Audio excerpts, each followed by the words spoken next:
Okay, this is video of testing power supply board for a customer who doesn't believe that it's testing out fine.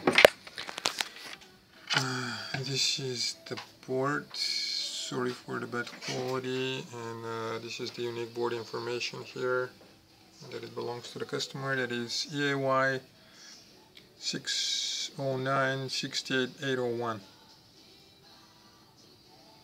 Sorry if it doesn't focus.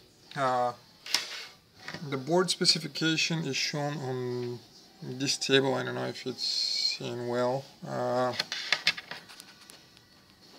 see.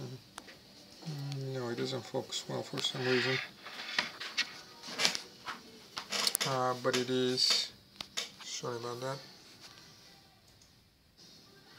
that. But it is 17 volts and 1.7 amps, 5.1 volts, standby 5 volts, VS of 195 to 204, V8 60, and again 5 volts.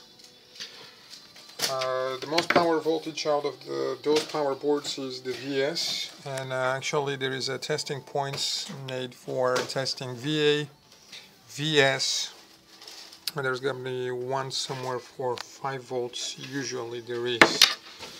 I don't see, but we can take it directly from the connector here, in which voltages are shown.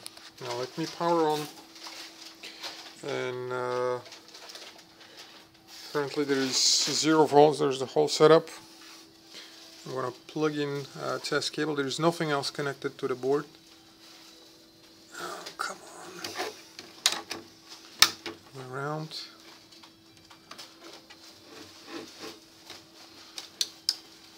Okay, it's switched on. I don't know if you heard the click. Currently it's not showing anything because I'm not testing anything. I'm usually starting, this probe is touching and that's ground. And I'm trying the VA now. Watch this, and as you can see, VA is showing, this is 60 volts.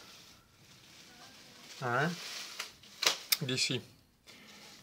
Then I'm testing the VS, which is holding on to steady 203 volts, which is okay. I can measure the 5 volts here on the first pin, which is the 5 volt, as you can see. This is the full setup again,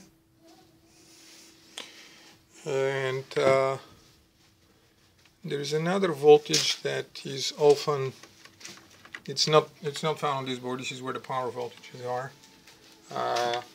There is one here on this connector, which is 17 volts per specification. It's on the first pin here. So I'm touching it and I'm going to check. And this is 17 volts. When I disconnect the board, it should click itself off. You probably did not hear it because I pulled it, but that's how you test. There's something to be said. Testing voltages alone is, in some very rare cases, not sufficient. The board, to be fully tested, has to be loaded with actual load to see how it holds under load. We do that too, in a different way. It's just harder for me to set up and test. And usually when there is a problem, we put it under load. That's what happens.